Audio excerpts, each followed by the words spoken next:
recording. All right. So I am excited to introduce our guest today. I'm personally kind of a fangirl. This is Andrea Slominski, Ph.D., also known as Dr. A. She's an author, a speaker, a women's midlife coach. She's spoken at conferences, published articles, and coaches women to make the most of their emerging power years. So that's 45 plus. She guides them through the triple transformations of midlife using tools including creativity, story, mythology, imagination, ceremony, and ritual. Her work is rooted in the principles of depth and archetypal psychology, and she inspires her clients to live their most authentic lives in service of the greater good. So, hi, Dr. A. Hello, Crystal. How are you? Hi, Rene. So happy to be here. Yeah, good to have you. Good to have you. This is one of my favorite topics, honestly. I've thought about, I think, going to the same PhD program many times, if it's the same one at Santa Cruz, UC Santa Cruz, is that right? Yeah. Somewhere else, right? UC Santa Cruz used to have a really good Campbellian program. But anyway, I would love to hear more about your work, how you got drawn to this specific work, how the academic career evolved into what you're doing with women and guiding them through their life stages. But yeah, maybe you want to just introduce yourself a little more broadly than I did first, and we can go from there. Okay, sure. Okay, so a little bit about my journey, I guess. I was a director and a producer in live theater for over 20 years. I taught at the local community college for over 9 years, produced and directed there. When the recession hit, I thought, this might be a good time to go get my master's because my course load was cut, as many people's were during that time. So I at first went back to Cal State LA in their theater, film, and television blended MFA program, which was fantastic. And I went there for a year. And at the end of the first year, I was doing a film for the film class, and I was doing some research on Joseph Campbell, who's one of my favorites, always has been. Looking for information on what Campbell had to say about the Grail quest. And that led me to finding out that his entire private personal library is at Pacifica Graduate Institute in Carpinteria. And I was like, what? That's only like 45 minutes from where I live. Are you kidding me? Like his whole library? Oh my gosh. So then I went and looked a little bit more at the school, and I was like a master's and PhD in mythological studies and depth psychology. What? So I went for an introductory day to see what the school is about, and I never looked back. I just never looked back. I think sometimes, there are synchronicities in our lives that lead us to something new.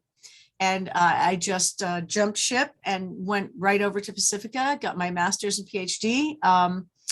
And I ended up going through my own midlife shift while I was in school. And that was what led me. They say you write your PhD about yourself. That's the trope, And so that was kind of true for me. And I was really interested in the history of goddess theology and matriarchy and matriarchal culture and the shift to patriarchy, which we've been suffering through for so many thousands of years. And so in studying that, I discovered, and I'm not the first person to talk about this or to discover it. It's not my only discovery, but for me, it was a big discovery that women who are boomers and late boomers and everyone coming up behind us, your generation and those following, are the first women in the history of humanity.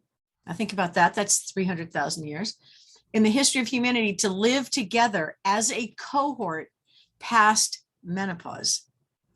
In 1900, statistically, white women were dead by 51, women of color by 43. So we are living now into a new life stage for which there are no maps, there are no models, there's no road signs, right? And I mean, there've always been women who lived past menopause, even since Plato's time, but not entire generations. And so this is something really new. And women living past this menopausal midlife shift into something completely new where they can recreate themselves, and which was what I was doing.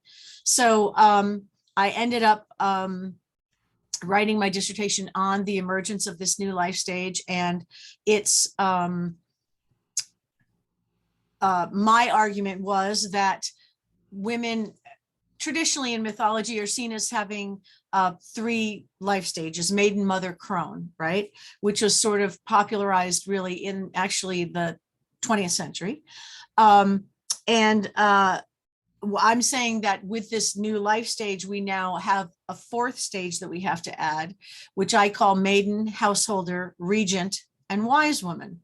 Because of course, the goddesses of mythology reflect the women of the culture. The women don't reflect the goddesses, right? So yeah, so that's what I wrote about. And during my time at Pacifica, I created this really unique women's coaching program. That is what I do. And yeah, I haven't looked back, and that's what I've been doing. So when I got the opportunity to come on here and talk about creativity and mythology and personal myth, I was like, oh, absolutely, absolutely. So that's kind of my story. Yeah. Thank you. Bravo. Yeah. So Joseph Campbell is not a name you typically associate with menopause or even women. So I want to back up and ask you kind of how your relationship with Campbell evolved, your intellectual relationship, how you were drawn to Joseph Campbell's work, and then how that kind of fed into working with women. Well, it's interesting, Joseph Campbell has taken a beating in the past few years in academia. And, he was a man of his time. We are all born into a certain time. And I first discovered Campbell when he really became popular through The Power of Myth, which was the program with Bill Moyers on PBS. And obviously I was considerably younger then. And I was just fascinated. And it's interesting how in our personal myth, which we're talking about a little bit today, in the way our lives develop and our interests and our passions over time, when I was a young child, I was always fascinated by archaeology. I used to pore over all the old National Geographics that my grandfather had. And then there was the Tut exhibit, and there was all the resurgence of Egyptian mythology. Excuse me, in culture. And so that was how I got involved and interested in Campbell. And then when I was at school, we had a class on Campbell, but we also had classes with other mythologists and other depth psychologists. Marion Woodman is another one of my favorites. And there are a lot of different scholarly opinions about, excuse me, about Campbell's work, and how really the hero's journey is the male journey and the masculine journey. Maureen Murdoch wrote a great book called The Heroine's Journey. Mm-hmm. And so there's been a lot of work post Campbell about what the difference is for women's journey. And I think for me, Campbell's work popularizing the idea of tapping into mythology as a guide or a roadmap for your own life, and bringing those ancient archetypes and those ancient stories forward, and seeing how those are some of the foundational stories to human psyche and how they still relate. The processes and the pains and the joys and human life and how we deal with it are as consistent from ancient Greece as they are to now, or Celtic, or the Orishas, or whatever it is, whatever, mythology you are attracted to. So yeah, there's a spot in my heart for Campbell, definitely. And I do enjoy reading his work, but I also enjoy reinterpreting the idea of personal myth for women, because we are living in a very different time. We live a very different embodied life as women than men do. And now we have this whole new, I'm sorry, I have a dry dust Santa Clarita tickle. No worries. A different embodied experience than men. And now we're living into this new stage. So yeah, I totally agree with you as far as it's unfortunate, I think, that Campbell has taken so much of a beating in academia and even in popular culture a little bit, because academia to me is, we stand on the shoulders of giants always, whether it's in academia or any other field. And no one has the last word, right? No one has the last word on truth. And so we can always take these theories, these ideas, and adapt them and make them relevant to us. It's not Joseph Campbell's fault that he was embodied in a white male body in whatever year he was, you know what I mean? So I think we don't have to throw out the baby with the bathwater, which seems to be a common theme on the podcast, Rene, is kind of keeping. It's a common theme in our culture, right? It's a common theme happening right now that even like Ruth Bader Ginsburg, because she didn't remove herself in time, now she's partially at fault for, I don't want to talk politics, but even though she did this big long list of great things for any marginalized people, especially women, now she kind of gets a little bit erased because she didn't remove herself in time to replace herself and was anyway. So we want to just cancel her, right? And then we want to cancel, right. We want to tear down the statues. We want to, if you're white, slaveholder, whatever. It's just such a cancel culture. But in creativity, what we do is called accretion. Accretion is when we do stand on the shoulders of the people before us. And the fact that Joseph Campbell was a white man, but he was bringing us thought forms that needed to be brought forth to connect us to those eras, because that's creativity too. That our humanity connects us, and those stories and those myths and those narratives, all those archetypes have been going on, right, since day one. And if we don't see that, then we can't learn from that and we can't build upon that. Mm-hmm. So even our technology can go forth, but then where's our humanity? So he had to bring that. And that's where creativity comes in, is that we build like a big collage. Culture is just a big collage. We just keep adding to it. We don't rip off the stuff underneath. Because we can't. Exactly. We wouldn't be where we are if we didn't go through being slave owners, or if we didn't go through the changes that Ruth brought, or if Joseph Campbell didn't, if he wasn't a man in a white man, Yeah. Well, it's interesting. One of the last things that he popularized, or that's well known, is when the astronauts took the first picture of Earth from space, looking back from the moon. It's called the blue marble, that first image. And he basically said the new myth, because myths have always changed, and as cultures have changed throughout human history, the new myth is going to be one for the whole planet, not for this people or that people, for this country or that country, but for the entire planet and for everyone and everything living on it. And I think that's really the paradigm shift that so many people are working towards now, in terms of making life sustainable and equitable and worth living for everyone, on the planet. So, he knew he didn't have the last word. And, one of his contemporaries, Carl Jung, he wasn't the first person to talk about archetypes, but certainly his work more brought it to the forefront, or if you want to call it, popularized it. But there are many psychologists who came after Jung, and it's very popular now in some circles to throw Jung under the bus too. So, it just, if there was no Jung, there would have been no, James Hillman. If there was no Jung, there would have been no Marion Woodman. If there was, no Jung, there would have been no Maureen Murdoch. Yeah, Maureen Murdoch. Yeah. So, as Rene said, it's like the what are those pictures called that just go eternally and you keep getting deeper and deeper into them? Fractals. It's like the fractal of developing, culture, consciousness, mythology. It's all creativity, because it all one thing, leads to the next.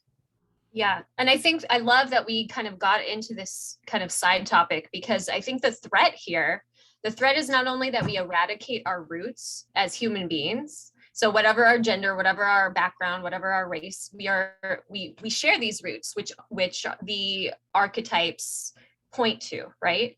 And so on an existential level, we leave ourselves kind of in this postmodern void of meaninglessness when we do that, when we kind of like cut off our feet, so to speak.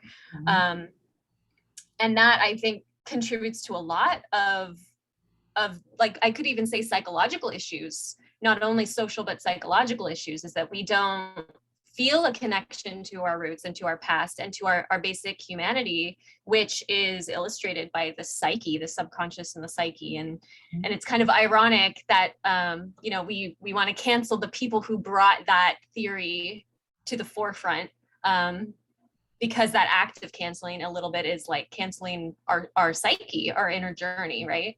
Yeah. So that's really interesting. Everybody wants to talk about their shadow, but nobody wants to talk about where that came from. Right.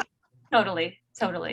Crystal, So, that's so well said. And I'm really, really grateful in my heart of hearts that it came from you, a young person, right, who is in the midst of all of this, but still has some kind of grounding, to use your metaphor, some roots and some feet. So you're right there with everybody else who wants to go to that far extreme, this dichotomous, you know, this or that, you know, just the whole dichotomous way of thinking. And so you understand it, and yet you're saying it could be dangerous for us psychologically and cause a lot of anxiety to think that we're just floating around in the universe without any, you know, any meaning-making function. Yeah. Thank you. Exactly. Yeah, exactly. I always call it the postmodern void, and I mean, really dive into that from like an academic perspective, but I don't want to go too far down that rabbit hole.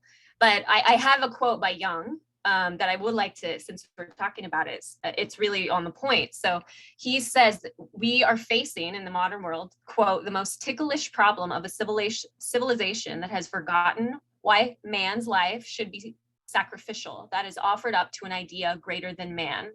Man can live amazing things if they make sense to him. But the difficulty is to create that sense. It must be a conviction naturally. But you find that the most convincing things man can invent are cheap and ready-made and never able to convince him against his personal desires and fear. So essentially what he's saying is that when we get rid of our roots, when we get rid of the mythological framework that shapes us into humans, you know, that has birthed us into humans, all we have is manufactured goods, basically. We have memes, we have sound bites, we have, you know, we have empty images that don't feed our souls. And so, you know, that creates an anxiety in us because we've cut off our roots, right?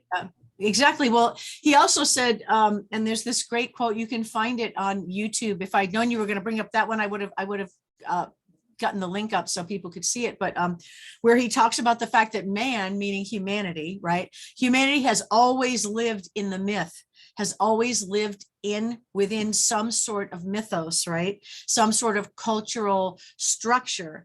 And that to try to live as humanity now or in the future with no myth and no tie to history is a dismemberment, right? Dismemberment. It's like living without your eyes or your ears, or it's completely unnatural in the sense that it doesn't tie you to everything from the you know, a myth. There's the 4 functions of myth as Campbell described it, and you know, the first is to stand before the awe of the great mystery. You know, you stand and you look at the moon, or you're out in the desert and you see the Milky Way, or you see all the stars at night and you're like, oh my gosh. Or even these new pictures that just came out from the new telescope, and you look at the cosmos and it's so huge and so magnificent and so beautiful, and it's such a mystery, and you're just in awe of it. And that's the first thing that mythology does, is allows you to approach that mystery in awe. And the second one is that it puts it into a form. It tells you, the mythology tells you how the universe was formed, what it means, who formed it, what your part in that is, right? And then the third function is it creates a society where we say, okay, how are we going to live as people under this myth, in this system of understanding of how the cosmos was formed and our place in it? What are the rights and wrongs? What are the laws? What are the morals? What's that? And then the fourth one is that the myth has within it everything that the individual needs to grow and develop through a lifetime from birth to death. Mm-hmm. And so to live without something that gives a container within which you can grow and learn and discover your own meaning making function, your own personal narrative, which is your myth, right? And not everyone is born into a myth, but not everyone resonates with the myth they're born into. The myth, meaning mythology, not meaning myth as a lie, meaning myth as mythology. And so sometimes, people will reject one mythology and adopt another. Sometimes people will cobble together something from a lot of different places, depending on what speaks to them. But to just be in a universe, a meaningless universe, with no structure, no function, no form, no foundation, and no plan, no path, no relationship. Really, it all comes down to relationship, with no relationship is terrifying. Yeah. I like to call it a spiritual lobotomy. Yeah. That's how I think of it. And I think that the myth or the reintegration of myth is like a soul map, like you're saying, and it gives us a path, a dharma, if you will, in Sanskrit. Yes. And yeah, that's a great word for it. Sure. So I want to bring it back down to earth, because Rene and I tend to do this and get very theoretical, which I love, but I'd love to hear more about how you're enacting this in your work with women.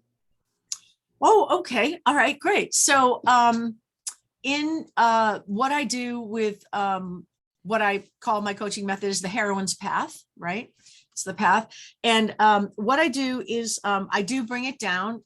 We do some, out there stuff, in terms of theory and big ideas, but we do bring it down into the individual women's lives. Generally, I work with women who are between, say, 40 and 70. And what we do is we start by saying, okay, what's going on? Why are you looking for a coach? What's happening? And my specialty is to help women realize that in the 25 years, this new life stage, I call it regency, because it's a time when we can have sovereignty, we can rule, right? We can make decisions for ourselves. A regent is someone who rules in someone else's stead. And in my belief, in the regency years from about 40 to 70, we're holding the space for our wise woman to come while we fully become our most authentic, soulful selves. So basically, I look at 3 transformations that happen in this 25-year period. One is physical, one is psychological, and one is spiritual. And you cannot address one without snagging the others. They're woven together like a tapestry. And what happens in our culture is the doctors, the physicians, want to treat the physical, right? And the therapists want to treat the psychological, and never the twain shall meet, right? And then the pastor or whoever it is for the spiritual, there's just no meeting in these things. Everybody's looking at them as separate things. And that is, I think, the huge problem that women are encountering in this time of life, is that no one's looking at the whole thing. So some women, don't have problems with the physical perimenopause, menopause. Other women are buried by it, right? Some women have more problems with the midlife psychological meaning shift. So it really depends. And I say, okay, what's going on? Where are you? And we really start by firmly establishing where they are in their life, in their mind, in their relationships, in their feelings about themselves, and all 3 aspects of what's changing in their lives. Then we look back and we say, okay, how did you get here? Let's look back at the path you walked, right? That part of your personal journey, your personal myth, like, how did you get here? And we look at some things that go back to early assumptions from childhood. We look at some things that are more current, choices that we've made, right? Because, right, we wouldn't be here if we didn't make all the choices that we've made. And once we establish those things, then we can say, okay, now we know how we got here. We know where we are. Now we can turn and look to the other horizon and say, okay, where do we want to go? Right.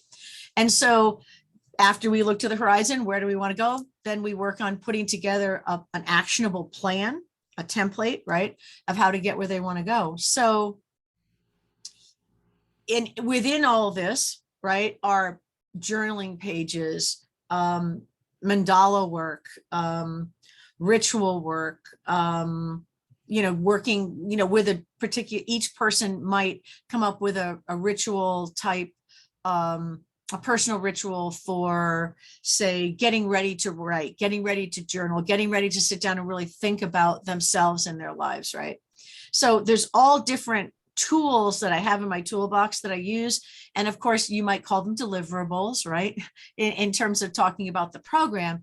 But, and then we spend, of course, before COVID, if you could see behind me, right, there's my office, right? Spent a lot of time one-on-one with people in my office. Now I would say the majority, almost all of my work is virtual now, because people have gotten used to it and they're comfortable with it.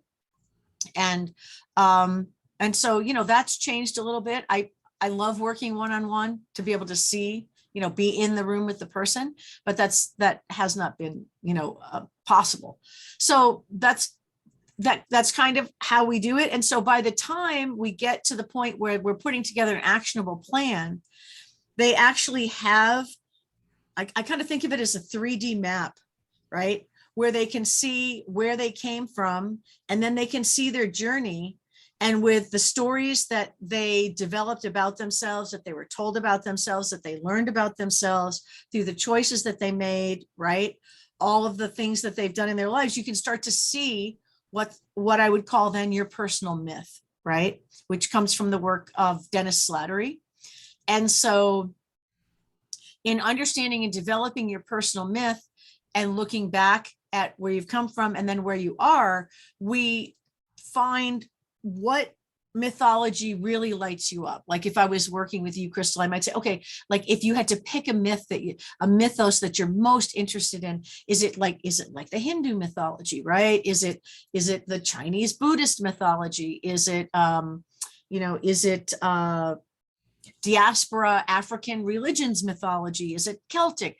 Finding out what really, or it might be the one you grew up in. It might be the Christian mythology. It might be the Hebrew mythology, whatever it is.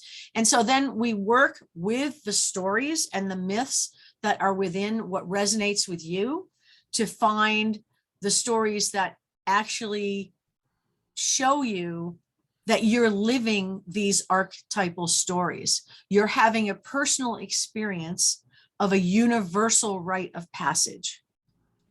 And it opens up a perspective to where you realize that you're a part, you're a sentence, a chapter, a book, whatever, in this huge story. And you're not alone, but you're completely connected to everything. And it just opens up a different way of looking at what's happening and moving forward through this period of change, because the Regency 25 years, you'll change as much from 45 to 70 as you did in your first 25 years. And your first 25 are about physical growth, right? The markers of growing and learning and going to school and how good you are at sports and how your studies coming and how tall are you. It's all physical markers, right? And the Regency 25 is about soul growth. And so it's pre-programmed. It's pre-programmed into your body. It's pre-programmed into your psyche, and it's pre-programmed into your spiritual understanding of who you are and what matters now, how your meaning-making function changes as you age. And if it doesn't, then you're not growing, you're not developing, you're holding yourself back. Can I make a parallel? Please. You guys can help me. I'll just start it off. I'll start off the parallel. We talked about cutting off our roots and our legs and just drifting around in the universe and having, no roots, and how that causes a lot of anxiety. And so I'm seeing a correlation between where we've been as an individual, where we're going, where we are, how we got here, and then making the plan of where we're going to be.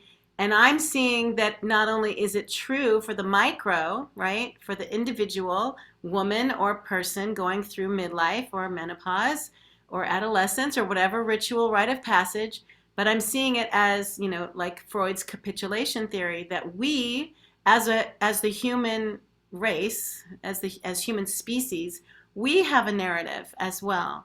And where have we been? And where are we now? And where are we going? And if we cut off our roots and if we ignore where we've been and we just say where we are now here, where are we going to end up? Yeah. Yeah. It's like, I don't know, a video game metaphor is coming to mind. It's like spawning in the middle of a world with no context, right? That's being contextless, which if you think about, child development, we need the story, we need boundaries, we need to understand, like, what if children just showed up and they didn't have, their elders to show them the way, which I think is another point of what you made, Andrea. It's not just the woman's the internal journey, but it's also, we've deprived ourselves as a culture of the wisdom of that phase of life, because we're not, sitting at the feet of wise women and learning from them, from their experiences. And, I'm sure that historically women have been the storytellers and the story keepers, and the culture keepers, essentially. So maybe you can speak to that a bit. Yeah, I mean, historically, looking back, before we had the advent of writing and all those, of course, we had the bards and we had the storytellers, and it was historically the women who told the tales, at around the whatever they were doing, whether they were, hoeing, whether they were gathering and tending, whether they were planting. Even still now, you can see in places like in Scotland, where there are still farms that grow the sheep and shear the sheep and clean the wool and card the wool and do all that, and spin the wool to make the yarn, to weave the kilt or whatever, or the sweater, whatever. There are ancient songs that they still sing while they do it, and it keeps the rhythm going, but they're the cultural songs that tell the tales of everything from the young girl, falling in love with the man, to the woman, and to the family, and to the history, and to the idea of, how the planting and growing and all of these things actually, happen and work. And not only that, if we look at the history of healthcare, right, or the history of care, we have midwifery, right, and the wise women who were wise in herb lore, who were the healers, right. Traditionally, all throughout culture, women were the healers, they were the oracles, they were the soothsayers, they were the medicine women, and that's not to say there weren't medicine men, I'm not saying that, but as to the keeper of the story, the keeper of the lore that's passed down from one generation to another, everything, fairy tales, folk tales, mythologies, all of those things. I mean, Marija Gimbutas, who is very famous for her work on the goddess and her work in the Kurgan steppes of Asia in the Neolithic and pre-Neolithic times. She was actually raised in Lithuania, I believe it was, and she spent a good deal of her time, her early time at university, documenting and going out into the villages and recording and documenting all of these ancient songs and folk tales that had been for hundreds of years, passed down from woman to woman to woman to woman in terms of cultures. So, I mean, all of that, the need for storytelling, the need for that connection, the need for the archetypal experience of the mother, the good mother, or even the bad mother, the terrifying mother, the terrifying mother in the Hansel and Gretel, the one who cooks the children. All of those tales all speak to experiences, and they also taught cultural lessons, right, at the time. So I mean, myth, fairy tale, folk tale, stories, personal myth, personal narrative, this all taps back in, and even on the physical sense, I know Rene and I've talked about this a couple of times, we are the daughters, right, of the ancient mothers who had daughters, who became mothers, who had daughters, who became mothers, who had daughters. And so it goes back and back and back and back, really, to mitochondrial Eve, if we want to get really hinky about it. So the history, that lost history, that lost mythos, which is the connection, to your roots, right, is really, really important. And there are people who, are born into, say, our Western, global North, Christianized, Judeo-Christian, quote unquote, culture, who don't resonate, with that myth, and who find something else that resonates more with their soul. It doesn't, any myth will take you back to its source, right? And that's the main thing. Any myth will take you back to its source. So yeah, I just, the history of women and storytelling and culture is a huge and long one, going all the way back to the time when God was a woman, for hundreds of thousands of years, until, as a matter of fact, I was just reading, where is it? Oh, I was just reading a fascinating book called The Creation of Patriarchy. And it talks about how, because everybody's always talking about smash the patriarchy. And yeah, it's a great idea, but it developed over 2,500 years. And it's so, we are the fish swimming in the water of patriarchy, right? And we can't change the water, but we can only change how we respond to the system that we are living in. No one person, no one people group is patriarchy, right? But we are all within it. So in order to change it, we then have to be very conscious about all the choices we make in the way we interact with the system, right? Absolutely. And ask ourselves the question, what do we want to create in the wake of, the chaos or the destruction of the patriarchy? What do we want to build? And back to Renee's idea of the parallel, there's Richard Tarnas has come out with a really interesting film where he talks about these astrological returns in terms of these huge cycles, right? And you might think of it as like the Kali Yuga and the different huge cycles of humanity, and and what happens within these cycles and how they affect human behavior and human culture. And I know another scholar who's been working for a number of years, Catherine McCabe, on the idea of how these cycles cycle from the fully feminine to the fully masculine, to the fully feminine, to the fully masculine in terms of culture, and how what we have yet to do is get that hieros gamos, that sacred marriage, that yin yang balance, right? That it can't be all one or all the other, or we're going to keep that same cycle that Renee is talking about. It's going to keep going until we can find a way to bring a balance.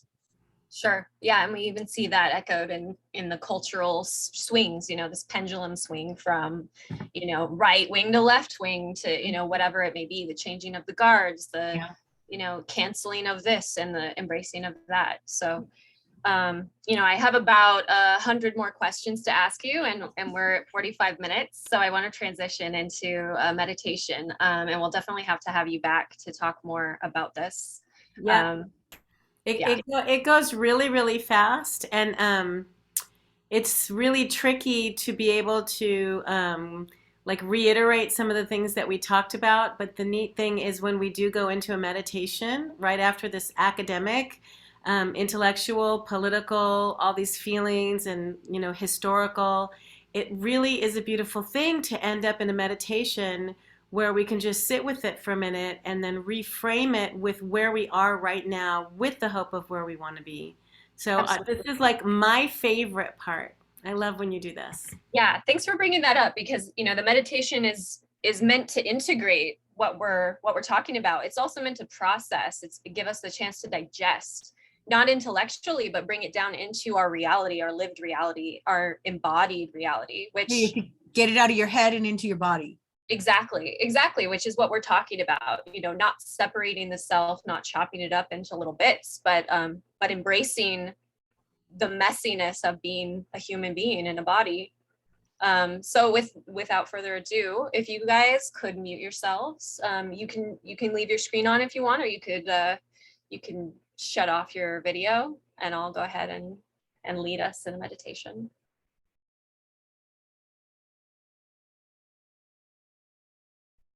So make sure to mute yourself too. And let's go ahead and take a deep breath, exhale, relax, become aware of the body, become aware of any holding or tension in the body.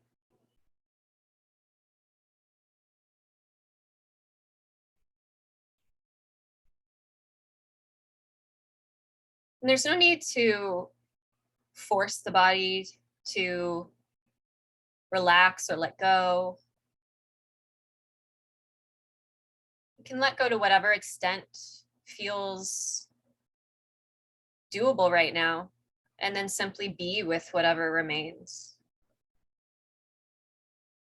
So rather than trying to change your bodily state, allow your bodily state to speak to you, to inform you and communicate with you.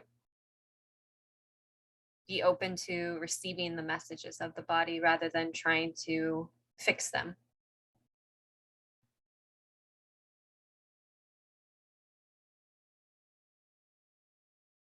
And as we go into this meditation, I want to invoke the idea of our shared mythology.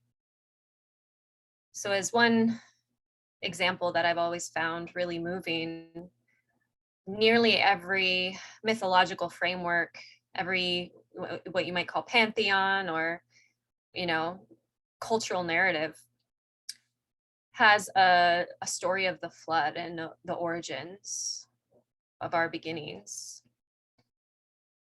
So whether it's Hindu, African, Judeo-Christian, the story of the flood, just one example, exists in countless different forms across cultures.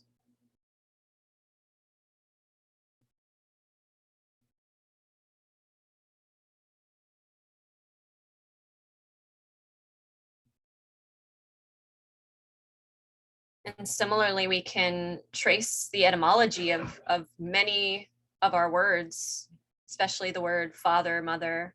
So we have Vater in German, father in English, padre in Spanish, etc. This etymology can be traced back as well. Shared etymology that spans cultures with small shifts and variations from region to region.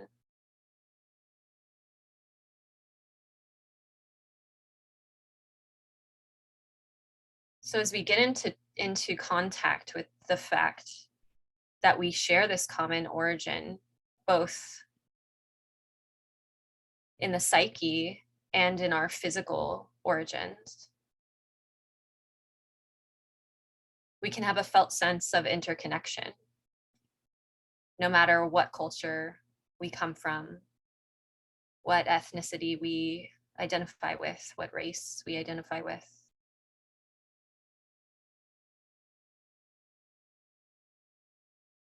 We can feel the support of the web of the shared mythos as an existential map to our humanity.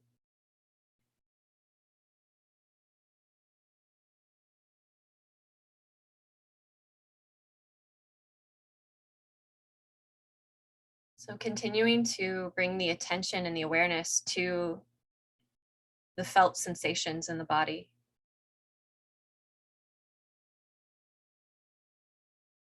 The experience of embodiment in this time and space, this unique time and space that will never occur again.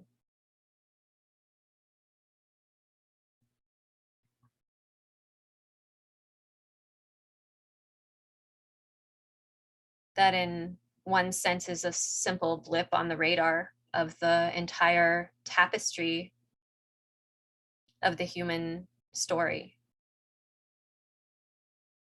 And in another equally true sense is the only moment there is.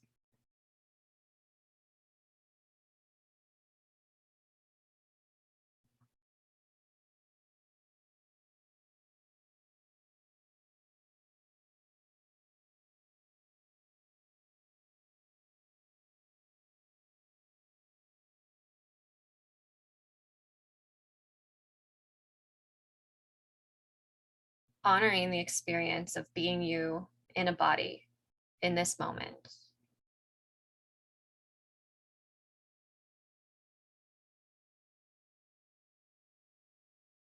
Simply by turning the attention to that embodied experience.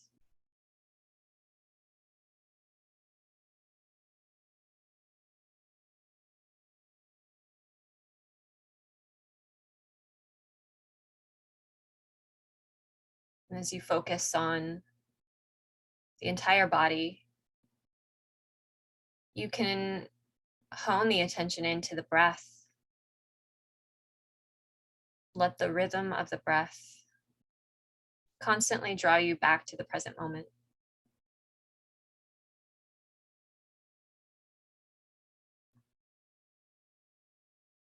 Feeling the rise of the chest and belly on the inhalation.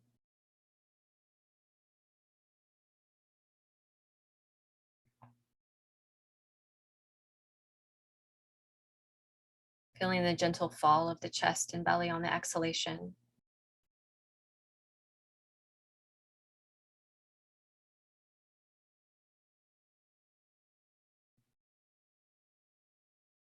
As well as that moment of stillness in between.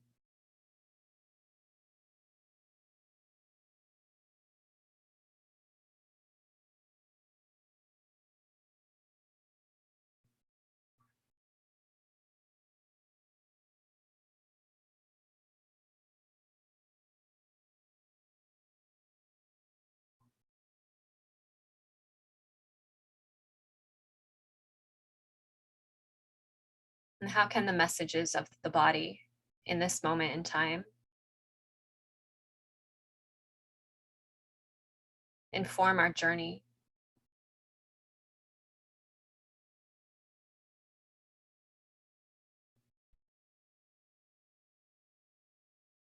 This body that is made up of the cells of our ancestors.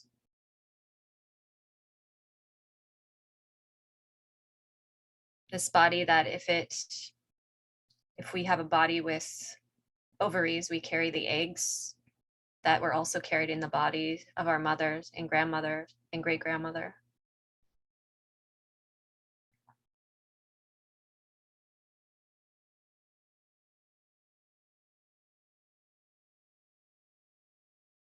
And this body that carries us into the world as yet another expression of that lineage, that history,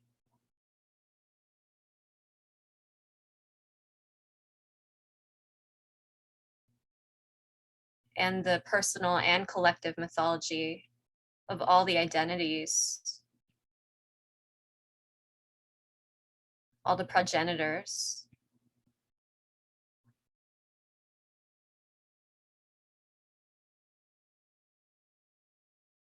of who we are now.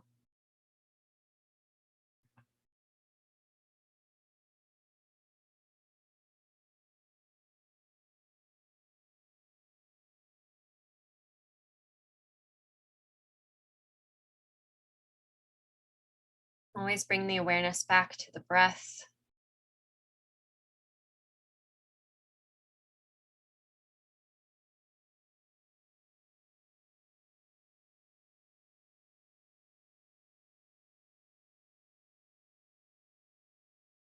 back to the life force,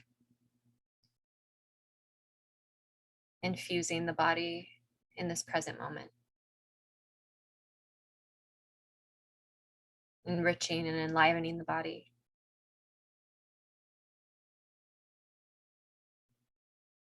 Fueling and animating the body.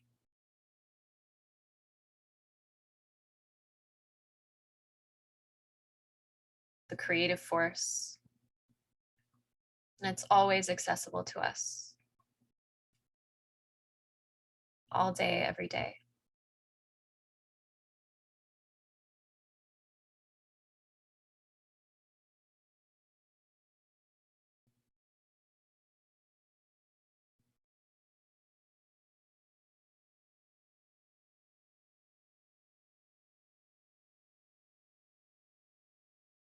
And then begin to expand the awareness beyond the body into the room that you're in.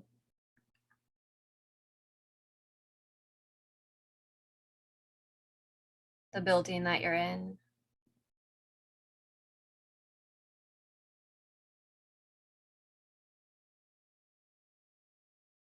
The neighborhood, the geographical space that you're in.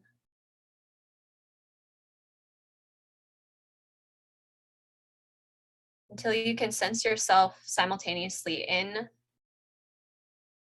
the space that you're in and the universe at large.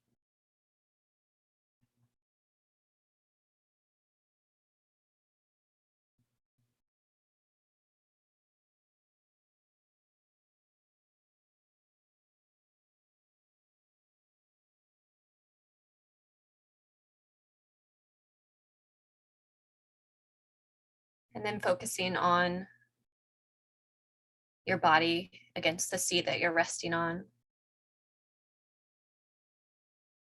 The sensation of the ground or your chair against your thighs, your sits bones.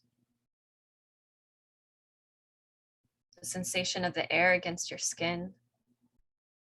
The sensation of the muscles holding your body up. And the weight of the body. And the pull of gravity pressing you into the earth.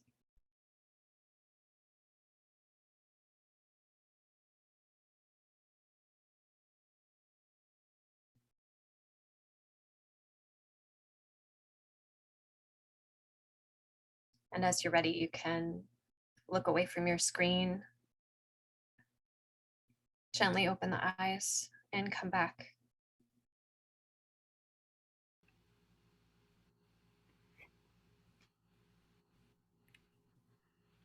Thank you.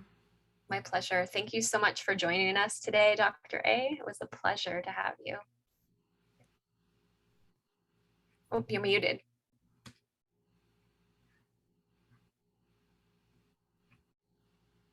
Unmute yourself, Andrea. Hello. I said it was my pleasure to be with you two ladies and talk myth and creativity, and anytime. Just happy to be here and share ideas with you. It feels so good to unite on that level, and we've only scratched the surface. Thank you, guys. Yeah. Take care. Love you. Namaste. Bye.